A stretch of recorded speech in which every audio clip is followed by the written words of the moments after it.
Welcome to Beyond Unmanned, Day 3 of the National Drone Safety Awareness Week. I am your host, Harry Seto, and I'm excited to introduce you to Brian Leventhal, who's going to talk to you about how you can go from flying recreationally to being a Part 107 operator.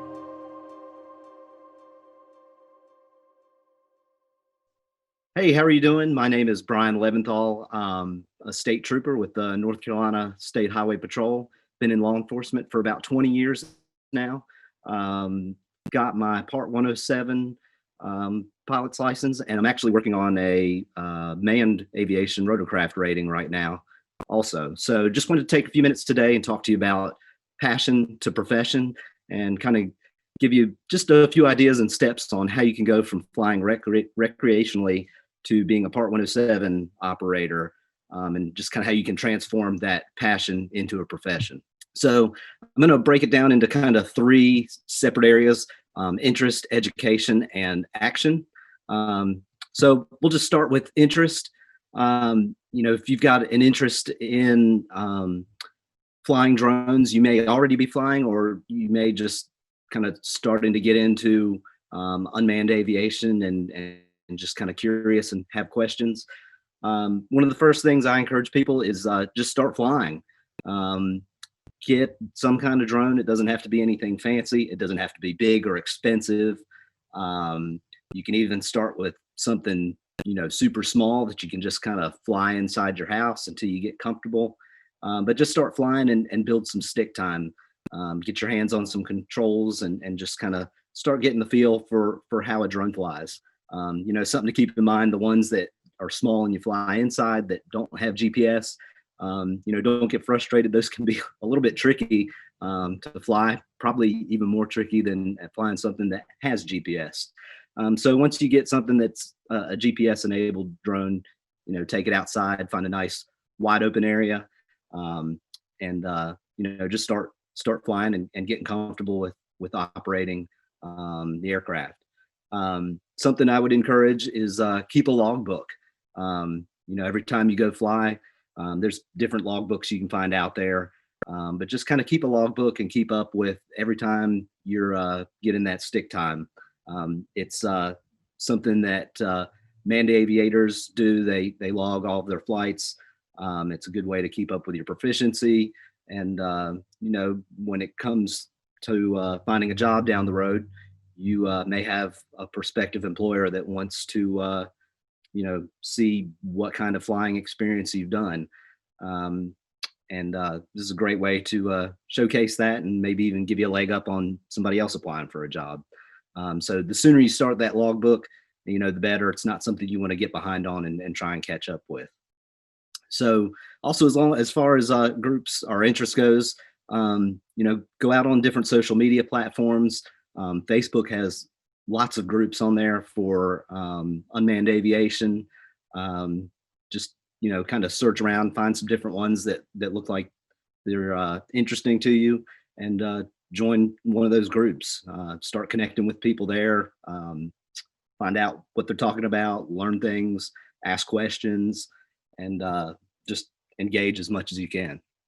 When you're looking, if you don't find a group that kind of caters to whatever your interests are with unmanned aviation, organize one. Chances are, if it's something you've got an interest in, someone else probably has the same interest. So just take a few minutes, set up a group, and start putting some things out there, and you'll probably start to get others involved as well. Also, one of the best ways to help build interest is share your passion with others. And, as you start to learn things, if you've got somebody else that's interested, teach them what you've already learned and share with them, this new interest in unmanned aviation. So let's move on now to education. So, once you start flying and you want to start taking some of the steps towards turning this into a profession, just like anything else, you're going to have to start working on education and learning and, kind of building the mental skills needed to pass different courses, such as the Part 107 course. So when it comes to Part 107, that's the license that you need from the FAA in order to operate a drone commercially. There's all kinds of information out there. You can everything from free information to paid courses. When I was learning, I kind of blended both. I started out with some free information. Decided I wanted to kind of really solidify what I was learning, and so I ended up buying a course, and then kind of supplemented that on the back end with some additional free tests and practice tests and things to kind of help get you ready, so that when you go take that Part 107 test, you feel very confident and you'll be successful. So like I said, lots of information out there. Start out with the free stuff, but there's plenty of affordable courses as well. You're going to need some additional courses. You may find some, if you search around, particularly in these different Facebook groups, you may find some additional courses that actually help you with learning to fly the drone and give you some skills, maybe particular to whatever avenue you're looking to go down with turning it into a profession. There's no check ride by the FAA to make sure that you can fly the drone. So it's kind of just up to you to take the initiative and push yourself to learn those different skills and polish things up and kind of hone the craft of what you're looking to do with the drone. If you can find someone that's using the NIST standard test methods for small unmanned aircraft systems, that would be a great course. It's probably not something you're going to try and set up on your own, although you may. There's definitely information out there on how you can build those courses. But if you can find somebody that's kind of teaching the skills necessary to pass that course, and maybe even providing the course for you to navigate at some point, that will certainly set you up and make you successful for actually flying the drone. Something else to consider is specialized training. So if you decide you want to go into, mapping, you're going to be flying one way. If you're going to be using it for thermal imaging or multispectral sensors or LiDAR, you may be flying in a different way. It may require learning how to adjust the settings on the drone differently.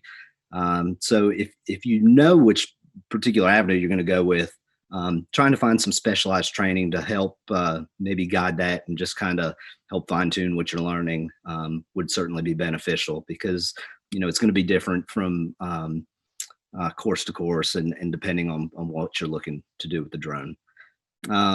Classes that supplement your data collection. So for instance, photogrammetry for mapping. So it's, you can, a lot of people that choose to use unmanned aviation as a profession, it's more than just going out and flying and collecting the data. So, if I'm mapping with a drone, I may go out and fly the mission, collect all the photos, but I may also be the person that processes those.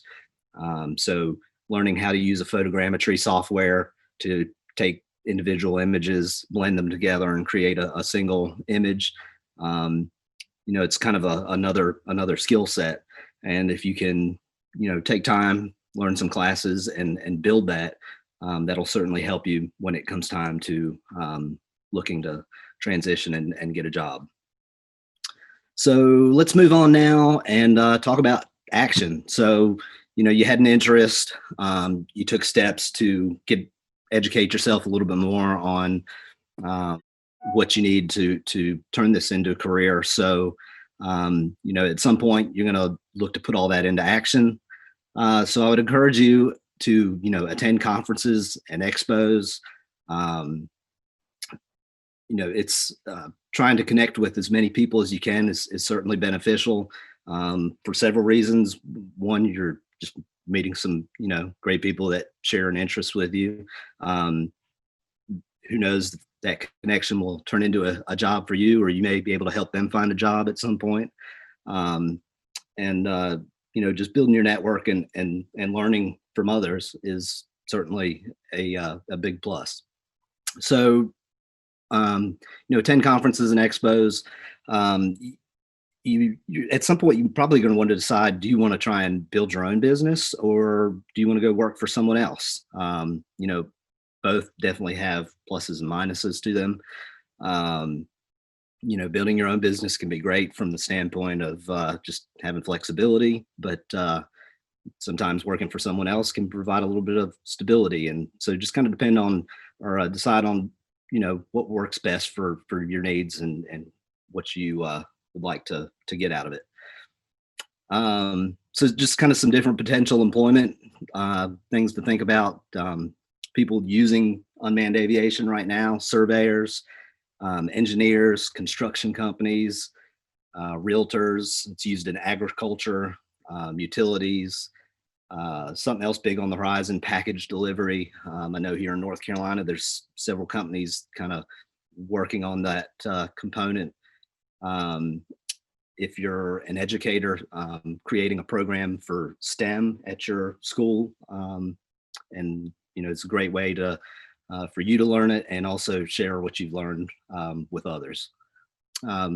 If there's somebody listening to this that's a public safety professional, maybe in law enforcement or fire service, I'd encourage you to start a program at your agency. A lot of agencies right now are using drones for crash and crime scene mapping. You could do mapping for event security planning. A lot of fire departments are using the thermal imaging component at fire scenes. It can be used to supplement search and rescue operations. See what kind of fits with your agency and what you're already doing, and how it might be able to supplement and just kind of add to what the work you're already doing, and just kind of help you ultimately achieve that mission. Lastly, I mentioned at conferences and expos, connecting with people. One other place I'd encourage you to connect with people is on LinkedIn. It's a great platform. There's lots of unmanned aviation professionals out there that just kind of wide variety of people in the field, from pilots and operators to business owners. So it's a great way to connect and meet new people, and who knows, may even get a job prospect out of it. So last slide's got my name and my email on there. If there's ever anything I can do for you, if you got any questions, feel free to shoot me an email, and there's a QR code on there. You can scan that. If you don't have a LinkedIn profile, it takes just a few minutes to build one. I encourage you to go out there, start that, and shoot me a message, and I'd be happy to be your first connection. If you're already on there, send me a connection. And like I said, if you got questions or there's ever anything I can do for you, drop me a line. Best of luck. And as you take this passion and turn it to a profession, and, let me know where you end up. And hopefully maybe we can get together and fly sometime. Thanks. Y'all have a great day. I hope you found this informative. Don't forget to join me tomorrow at the same time. So until then, like, subscribe, and share, and also follow us on Facebook. Remember, the future is within line of sight.